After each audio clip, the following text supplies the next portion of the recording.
Now, therefore, participants who are familiar with this discipline of language and literature, they know the other aspects of the subject, such as linguistics, and then about philology, and linguistics and philology, and then semantics. So day one, when participants gather, they come with certain notions of semantics. Oh yes, we know. General semantics, yes, we have some idea about it, semantics.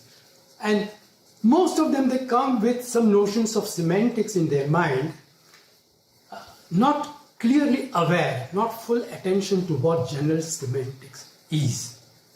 So, to distinguish between semantics and general semantics, let's start with a simple sentence, a very simple sentence. And to be aware and to be attentive to what it is today. Incidentally, you know that there are all kinds of International Day of Yoga, International Mother's Day, International Father's Day, and so on. Today is International Dog's Day.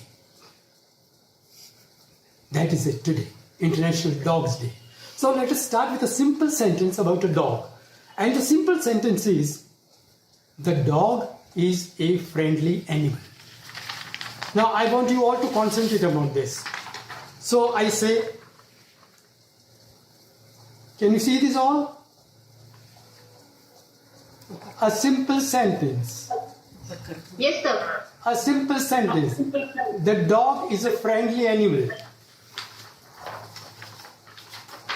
I have put it into two subdivisions, semantics and general semantics. Now in semantics, when we deal with words and meanings and understanding, when this simple sentence, the dog is a friendly animal, when this is stated, by and large, participants in general would say, yes, the dog, yes, we are familiar with. One who climbs on your lap, slobbers you, and is obedient and is loyal, and when you ask him to catch the ball and bring it back to you, does that. The dog, yes, we understand, the dog is friendly. Friendly, yes, affectionate, warm, loyal, does your bidding, so friendly. An animal, yes, it's not a human being, so in semantics, you get semantic understanding. Semantic understanding, a simple sentence, the dog is a friendly animal.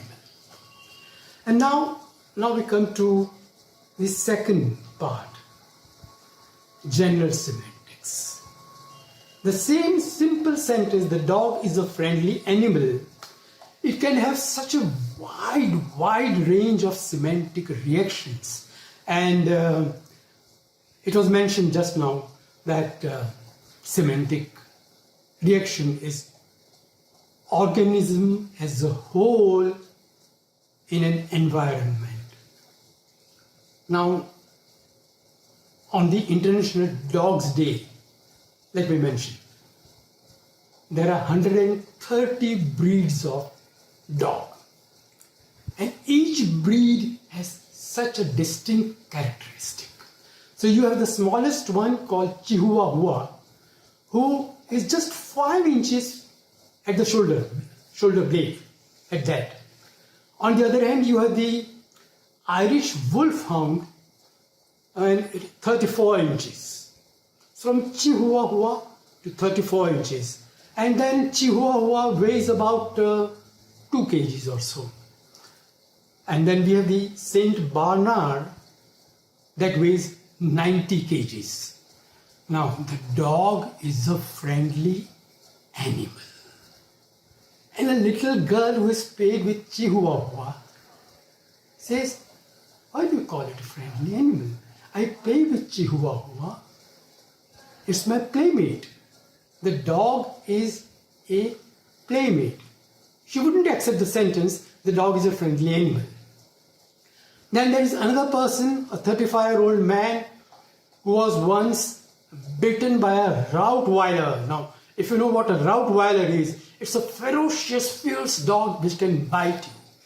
And that person's experience, I mentioned about the warp and woof of experience in language and memory and imagination. Organism as a whole would involve all this.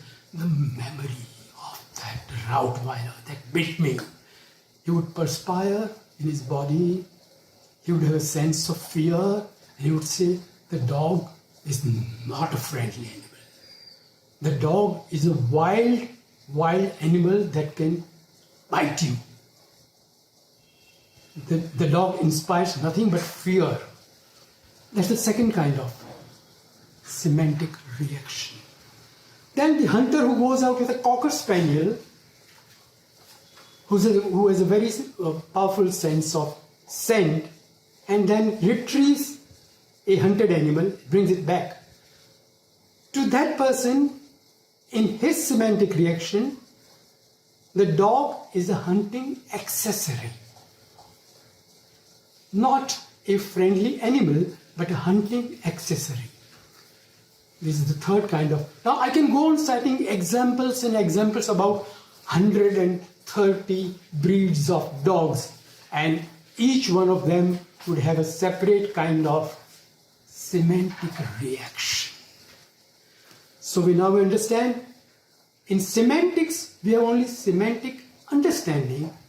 In general semantics, we have semantic reaction, which is a very individual, personal, different amalgam that comes out of imagination, experience, memory, language, the body-mind. So once you understand what is semantic reaction, you find that this sentence, the dog is a friendly animal, is not so simple as it appears.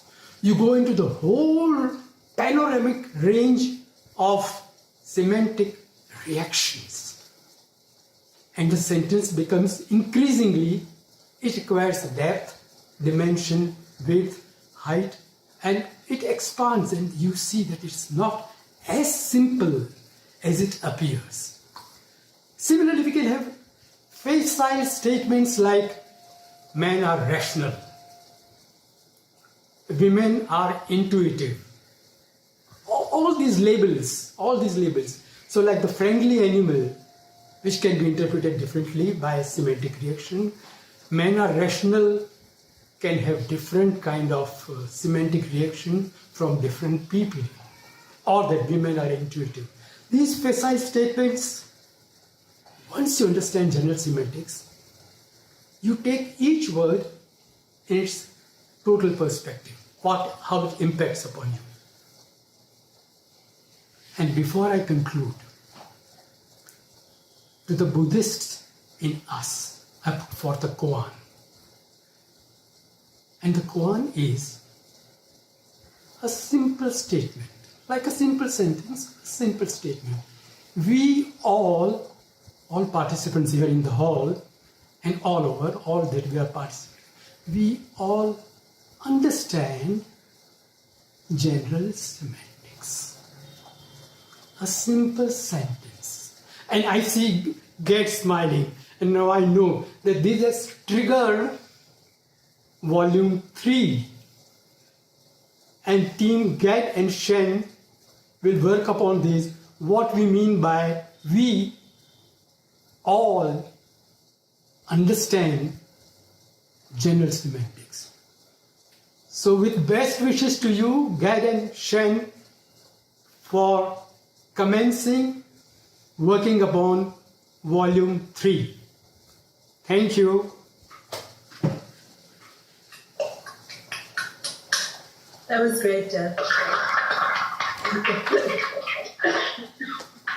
I was taking notes. Thank you. Thank you.